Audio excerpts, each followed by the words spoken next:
হালিম খেতে আমরা কম বেশি প্রায় সবাই খুব বেশি পছন্দ করি।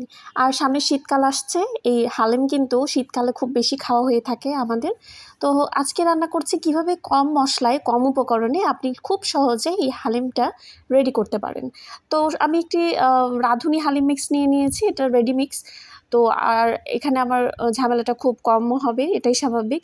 তো এই তো আমি এখানে একটি পাত্র নিয়েছি, সেখানে আমি এই যে এখানে যে ডালগুলো রয়েছে এই পুরো প্যাকেটে আমি এখানে দিয়ে দিচ্ছি। অবশ্যই আপনারা গরম পানি ব্যবহার করবেন এই ডালটা ভিজানোর জন্য।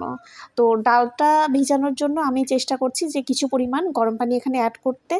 আর এখানে পরিমাণ মতো আপনি পানিটা অ্যাড করবেন, তাহলে কিন্তু আপনার এই হালিমটা খুব বেশি টেস্টি হবে। আর চেষ্টা করবেন মিনিমাম 1 থেকে 2 ঘন্টা এই ডালটা এই গরম পানির সাথে এভাবে ভিজিয়ে রাখতে। তো এখানে আমি সুন্দর মতো সব কিছু মিশিয়ে নিচ্ছি, তা নাহলে কিন্তু এগুলো দলা পেকে যাবে।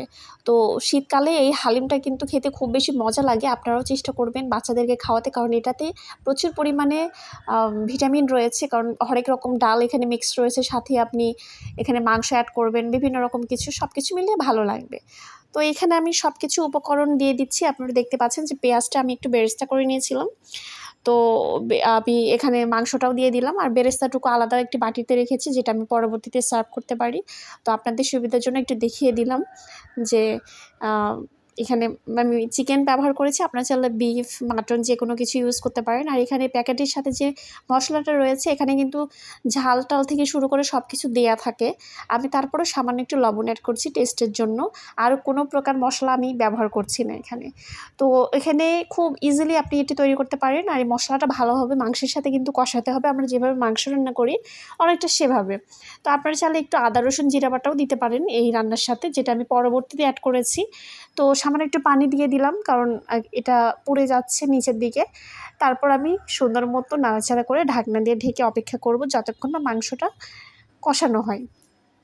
তো যখন একটু ফুটতে শুরু করবে আমি আবারও নাড়াচাড়া করে দিচ্ছি। আর দেখতে পাচ্ছেন যে কতটা লোভনীয় লাগছে, অলরেডি কিন্তু ঘ্রাণটা চারদিকে ছড়িয়ে পড়েছে।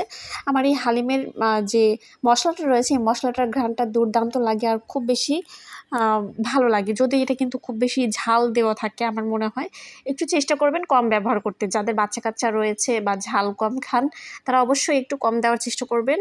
আর এখানে তো আদা রসুন জিরা বাটাটা দিয়ে দিচ্ছি, প্রথম দিকে আমার একদমই মনে ছিল না, যার কারণে পরবর্তীতে অ্যাড করেছি। তো এরপর আমি এখানে আবারও একটু ঢাকনা দিয়ে ঢেকে অপেক্ষা করছি। যখন এই মাংসটা ভালোভাবে হয়ে আসবে ঠিক সেই পর্যায়ে আমি এখানে ভিজিয়ে রাখা ডালটা দিয়ে দিব।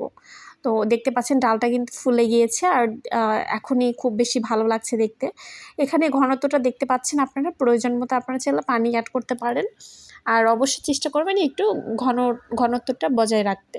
তো এখানে আমি তো দেখতে পাচ্ছেন যে একটু গরম পানি অ্যাড করেছিলাম, তারপর ফাইনাল লুকটা এরকম এসেছে।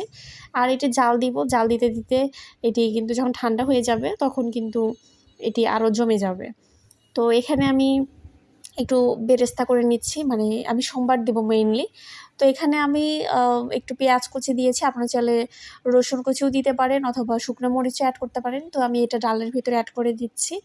আর ঘ্রাণটা কিন্তু খুব ভালো এসেছে, আপনারা দেখতেই পাচ্ছেন, দেখতে কিন্তু সুন্দর এসেছে।